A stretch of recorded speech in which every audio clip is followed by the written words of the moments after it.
Berita pilihan selanjutnya, saudara, dipaksa aborsi, mahasiswi tewas. Panik karena pacarnya hamil tua, seorang mahasiswa nekat memaksa pacarnya untuk melakukan aborsi.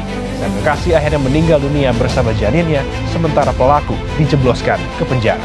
Dan yang satu ini, saudara, ada sepasang kekasih di Batu, Jawa Timur ditangkap karena melakukan aborsi janin 6 bulan hasil hubungan di luar pernikahan mereka. Menurut saya, aborsi itu seseorang yang menggunakan janin dalam tubuh.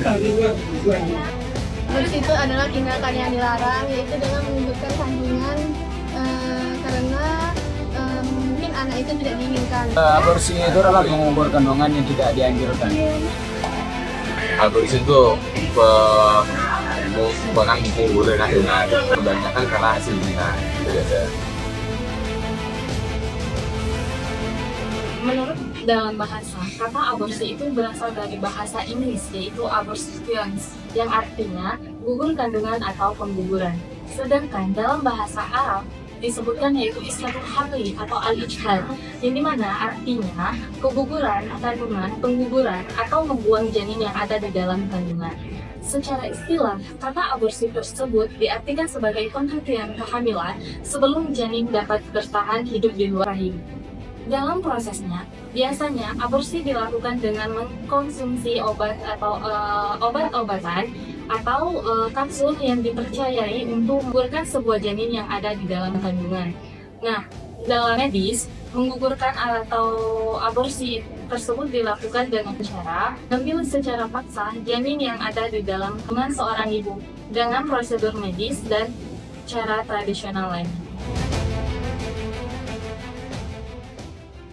Baik, jadi dalam perspektif Islam banyak sekali pendapat ulama terbagi menjadi 3. Yang pertama, sebelum ditiupkannya roh. Yang kedua, sesudah ditiupkannya roh. Dan yang ketiga, yaitu karena darurat. Yang pertama, sebelum ditiupkan roh. Pendapat ulama dalam hal ini ada 4. Yang pertama, dibolehkan secara mutlak atau diperbolehkan tanpa udzur. Yang kedua, diperbolehkan karena udzur. Yang ketiga makruh, dan yang keempat haram. Jadi yang pertama yang diperbolehkan secara mutlak ataupun yang diperbolehkan tanpa udzur, yaitu pendapat dari mazhab Zaidiyah, menyatakan bahwa boleh menggugurkan atau mengaborsi kandungan walau tanpa udzur. Namun hal ini dilakukan sebelum janin tersebut ditiupkan roh. Kemudian pendapat lain dari sebagian mazhab Syafi'i yang disampaikan oleh Imam Ramli menyatakan boleh diaborsi sebelum ditiupkannya roh masih berbentuk alaqah ataupun segumpal darah. Kemudian yang kedua yaitu diperbolehkan karena adanya udzur. Hal ini disampaikan oleh sebagian mazhab Syafi'i dan mazhab Hanafi yang memperbolehkan karena adanya udzur, yaitu seperti kelainan pada janin yang kemudian membahayakan kesehatan ibunya. Hal ini diperbolehkan sebelum ditiupkannya roh. 3 yaitu makruh mutlak yang disampaikan oleh mazhab Maliki. Yang keempat, haram walaupun belum ditiupkannya roh. Kemudian yang kedua yaitu aborsi setelah ditiupkannya roh. Dalam hal ini para ulama fikih sepakat dengan keharaman mengaborsi janin yang sudah ditiupkannya roh. Yang ketiga yaitu karena udzur atau karena darurat. Hal ini diperbolehkan dalam catatan hal ini membahayakan bagi ibu ataupun kelainan pada janin. Bisa jadi boleh, bisa jadi enggak.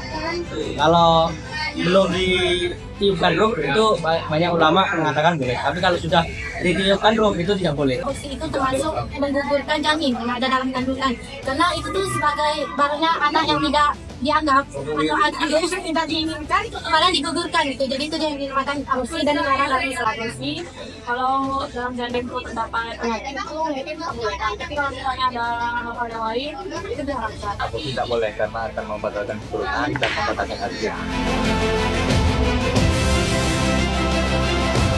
Hukum aborsi yang ada di Indonesia yang telah disampaikan oleh Majelis Ulama Indonesia atau MUI itu terdapat 3 hukum. Yang pertama, aborsi diharamkan karena terjadinya implantasi blasis yang ada pada dinding rahim ibu. Yang kedua, itu yaitu diperbolehkan karena adanya unsur yang bersifat darurat ataupun hajat. Yang ketiga, yaitu diharapkan karena kehamilan tersebut terjadi karena perbuatan zina. Salah satu hukum yang mengatur tentang aborsi terdapat dalam KUHP pasal 346, yaitu seorang wanita yang dengan sengaja menggugurkan atau mematikan kandungannya atau menyuruh orang lain untuk itu diancam dengan pidana penjara paling lama yaitu 4 tahun.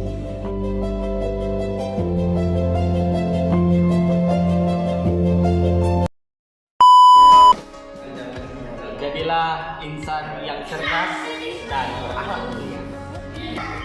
Menurut saya sih juga bingung, mau bagaimana lagi kan? Ya nggak tahu, tanya yang mau tanya saya.